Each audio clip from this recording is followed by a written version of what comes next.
and Sydney Crespo. This would be the fourth to the last. Let's see as to which teams they will choose if they opt to play back here in the MPBL as Tricky Perumingan scores. Tricky, especially the ones who think that they would have great minutes playing for teams with better records. And so let's see if that would actually apply to the other side, looking for another win. At the very first win, itong Bacolod. We'll see what that happens tonight. There's a layup by Jacob Galicia off of that feed by Tricky. That's a good thing, something that they would wanna continue and be more efficient offensively para sa kanilang laro. As Makoy Marcos scores in the interior. Dead last itong Muntinlupa considering how they've been executing in the perimeter. As we see a good drive right there in the middle. At saka importante dyan, mix I guess sa pag-alis ni Joshua Giab as he goes collegiate. Joshua Giab is the #1 in terms of total points with 118 so far. In terms of pushing it to your limits. And cross-training sometimes would be, actually most of the time would be useful for our players as Salcedo scores inside.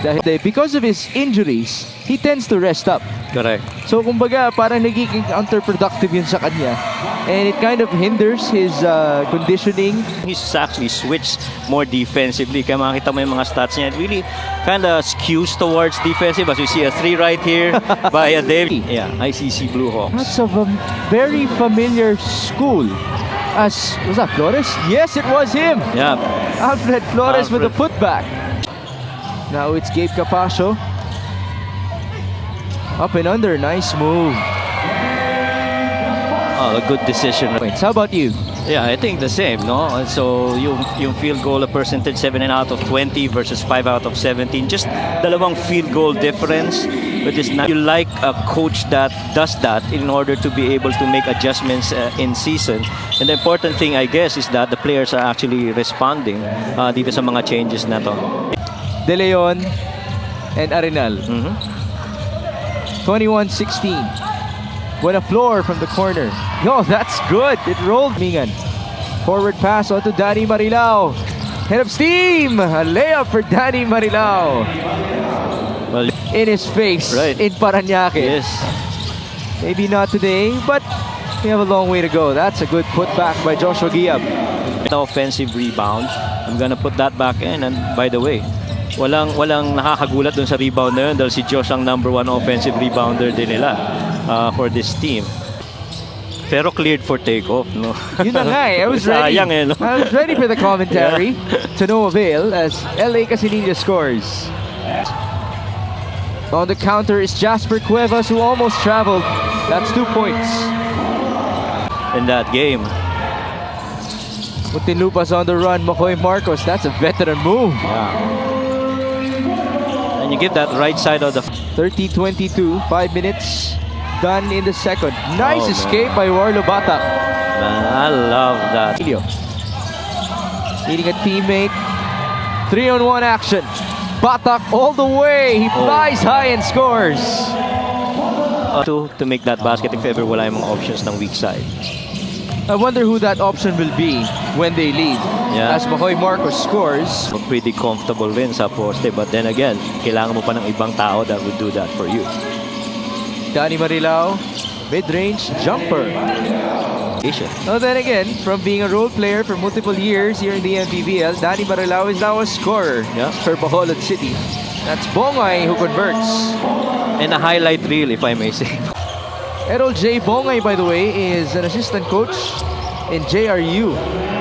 So, and here's Ian Pardo, stopping and popping. Too strong, rebound, put back, JR Galit, basket and 1. It will be a baseline inbound. Jamel Ramos pulls up, no good. Offensive rebound, Manalang will score. Ball tapped and recovered by JR Galit.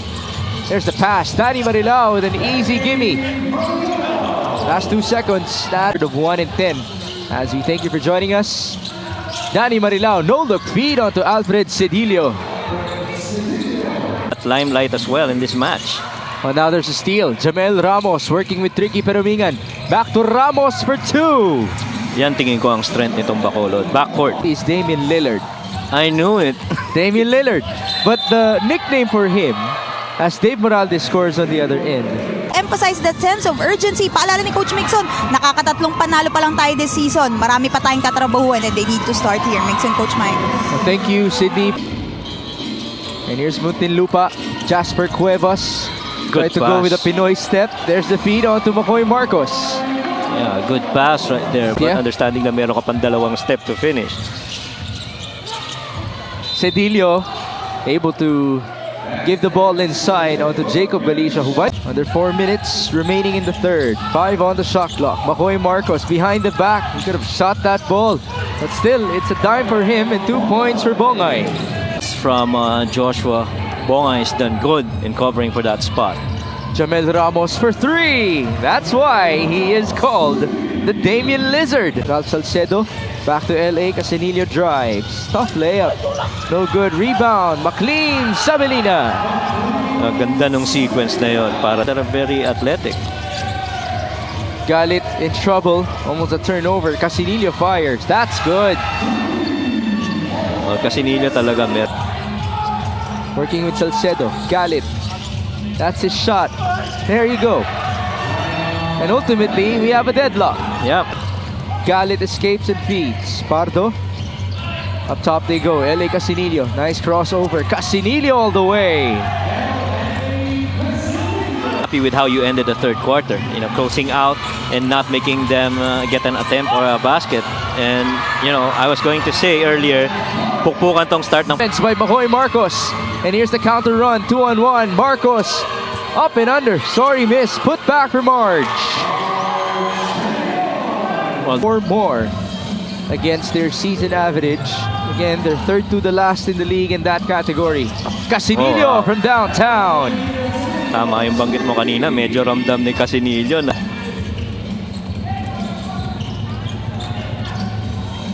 Flores on the other end. That's a 3. McCoy early in this game and wait for McCoy to explode later in this quarter. Marcos and Flores now combined for 29 points, but how about the effort by LA Casinillo?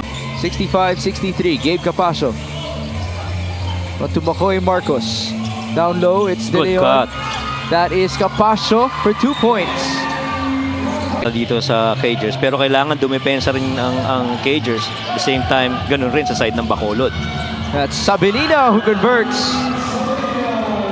Per makes per game, roughly around that number na. McCoy Marcos spins and scores. 19 points for McCoy. Capacio up top against Cedillo. Gabe to the corner. That's Flores who leans in. That's good. Iba ang dynamic except for the conversion. On the other end, nice pass on the give and go. Cedillo lost his balance, but he was still able to score. Kasi rin, napangiti. Medyo na... We're back with the white shirts. Flores will fire. Wow! Oh, a 3-pointer for Alfred Flores. Oh, without remorse after... Flores. 100 seconds remaining. Flores down the middle. He's feeling it. Yes, sir. MUNTINLUPA. 55 seconds. That's a make for Alfred Cedillo. Yeah, they're still in this. 10 seconds remaining. A 2-possession game. Galicia will attack and he will score. They're down by 4 with 6 seconds to go. It's Danny Marilao who catches the ball. He will have to fire. No good. That should do it. Yeah. The MUNTINLUPA squad will win its 4th game in 5 outings here in the